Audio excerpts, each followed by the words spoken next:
शालेय शिक्षण मंत्री दादा भुसेंकडून सामच्या बातमीची दखल घेण्यात आली आहे।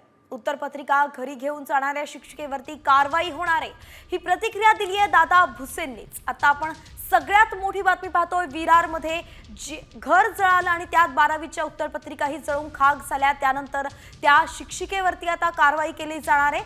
सामने उपस्थित केला होता सवाल, त्यालाच आता मंत्री दादा भुसेंनी उत्तर दिलंय। कॉमस्कोर नुसार आता isakal.com आहे देशातील नंबर 1 ची मराठी न्यूज वेबसाईट। प्रत्येक अपडेटसाठी isakal.com ला नक्की भेट द्या। ज्या प्राध्यापक महोदयांनी या उत्तरपत्रिका घरी दिलेल्या असतील त्यांच्यावर पण कारवाई केली जाईल। ज्यांच्या घरी ही घटना झालेली आहे त्यांच्यावर पण त्या ठिकाणी कारवाई केली जाईल। त्यातल्या त्यात सुदैवाने या उत्तरपत्रिका ऑलरेडी यापूर्वीच तपासल्या गेलेल्या आहेत।